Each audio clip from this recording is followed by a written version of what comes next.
बिस्मिल्लाहिर्रहमानिर्रहीम।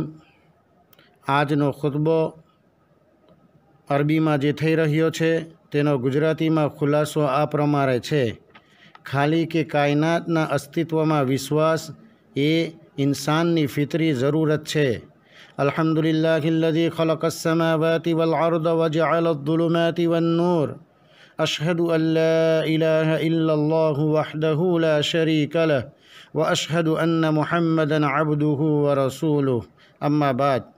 પ્રિય મિત્રો અને મારા વહાલા ઇસ્લામી ભાઈઓ, અલ્લાહ તઆલાના અસ્તિત્વ અને વજૂદને સ્વીકારવું, તેને જાણવું અને તેના તમામ નામો અને સિફતો સાથે તેની એકતા અને રુબુબિયતને માનવું એ ઇન્સાનની પ્રથમ ફરજ અને પ્રાથમિક જવાબદારી છે. અલ્લાહ તઆલાના અસ્તિત્વનો મુદ્દો ખૂબ જ સ્પષ્ટ અને ચોખ્ખો મુદ્દો છે, જેને કોઈ ખુલાસો કે દલીલની જરૂર નથી. કારણ કે દરેક બુદ્ધિમાન પાસે પોતાની બુદ્ધિ હોય છે, દરેક સભાન વ્યક્તિની પોતાની ચેતના હોય છે અને દરેક ફિતરતની તેની ધારણા અને ચેતના જરૂરી હોય છે.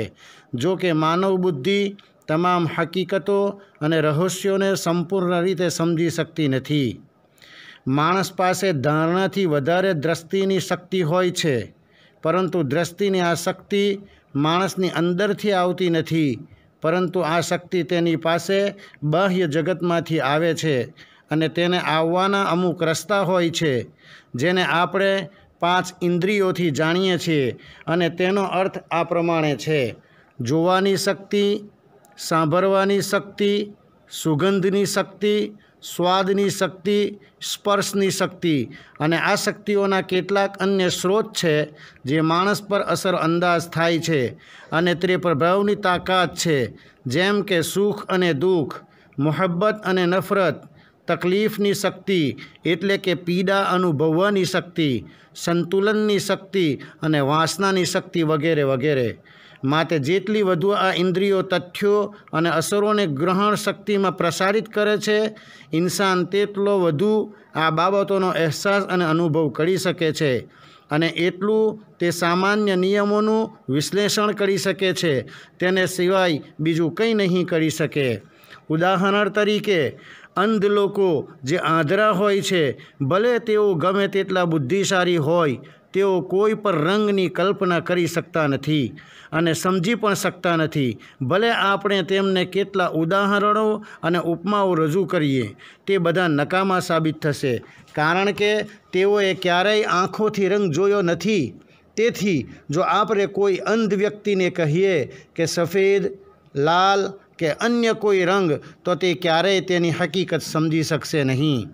તેવી જ રીતે બહેરા માણસો કોઈ પણ અવાજની કલ્પના અનુભવી શકતા નથી, પછી ભલે તે ગમે તેટલા બુદ્ધિશાળી કેમ ન હોય. એવી જ રીતે એક નાનું બાળક તરુણાવસ્થા પહેલાં જાતી ઈચ્છાઓને, વાસ્તવિકતાને સમજી શકતું નથી અને અનુભવી શકતું નથી. તેમજ એવી ઘણી વસ્તુઓ છે કે કોઈ પણ વ્યક્તિ તેની વાસ્તવિકતા સુધી પહોંચી શકતી નથી, જ્યાં સુધી તે વ્યવહારુ અનુભવમાંથી પસાર ન થાય. આપણી ઇન્દ્રિયો એક એ સાધન છે જેના દ્વારા આપણે આપણી સમક્ષ વિવિધ વસ્તુઓને અનુભવીએ છીએ, અને તે ગુણવત્તા અને જથ્થાના એતબારથી ખૂબ જ મર્યાદિત અને સંક્ષિપ્ત છે. આજે આધુનિક ટેકનોલોજીએ સાબિત કર્યું છે કે વાતાવરણમાં એવા ઘણા દ્રશ્યો અને અવાજો છે જે આપણી આંખો અને કાન સમજી શકતા નથી. તેથી આપણે વાતાવરણના દ્રશ્યો જોઈ શકતા નથી અને ન તો આપણને તે અવાજો સંભળાય છે, કારણ કે તેમનું કદ અને ગુણવત્તા અને આપણી આંખોની શક્તિ, દ્રષ્ટિ અને ગુણવત્તા સાથે સુસંગત નથી. પરંતુ આધુનિક ટેકનોલોજીએ એવા ઉપકરણોની શોધ કરી છે જે આપણા કાન અને આંખોને આ દ્રશ્યો અને અવાજોને સમજવા સક્ષમ બનાવે છે. બહાર એ આવ્યું કે આપણા વિચારો અને ધારણાઓ આપણી ઇન્દ્રિયોની ધારણા જેટલી મર્યાદિત છે. તેથી આપણી કલ્પના ગમે તેટલી ઊંચી કેમ ન હોય, આપણે ઘણી વસ્તુઓની વાસ્તવિકતા સુધી પહોંચી શકતા નથી અને આપણા જીવનમાં એવી ઘણી વસ્તુઓ છે કે જેના પર આપણે મજબૂત વિશ્વાસ કરીએ છીએ, જો કે તે વસ્તુઓ સુધી આપણી ઇન્દ્રિયોની સમજથી બહાર છે.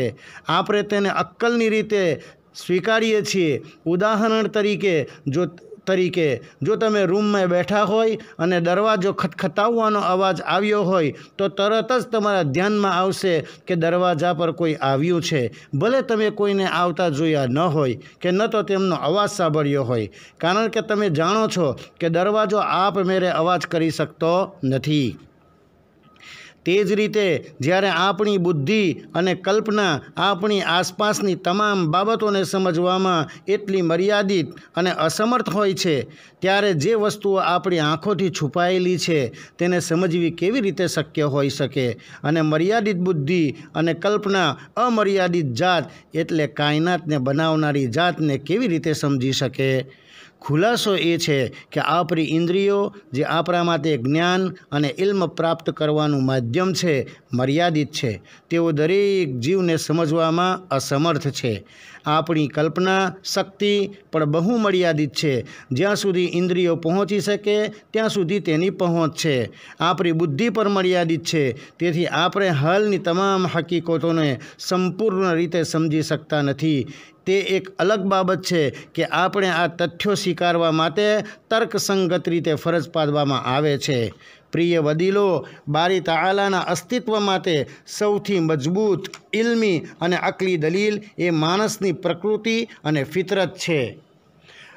પ્રકૃતિ અને ફિતરત જ તે વસ્તુ છે જેના પર તમામ માનવ જાગૃતિ અને સમજ શક્તિ આધારિત છે, અને એમાં સૌથી પહેલાં અલ્લાહ તાલાની પહેચાન છે. દરેક મખલૂક પોતાની ફિતરતથી તૌહીદની ગવાહી આપે છે. અલ્લાહ તબારક વ તઆલાનું ફરમાન છે, બિસ્મિલ્લાહિર રહમાનિર રહીમ, فأقم وجهك للدين حنيفا فطرة الله التي فطر الناس عليها لا تبديل لخلق الله ذلك الدين القيم ولكن أكثر الناس لا يعلمون. જેનો અર્થ આ છે, બસ તમે એકાગ્ર થઈ પોતાનું મોઢું દીન તરફ કરી દો. અલ્લાહ તાલાની તે ફિતરત જેના માટે તેને લોકોનું સર્જન કર્યું, અલ્લાહ તાલાની બનાવટમાં ફેરબદલ કરવો નહીં, આ જ સાચો દીન છે, પરંતુ ઘણા લોકો સમજતા નથી. અલ્લાહ તબારક વ તાલા આપણા બધાઓને દીનની સમજ અતા ફરમાવે. વસ્સલામુ અલૈકુમ વરહમતુલ્લાહિ વબરકાતુહ.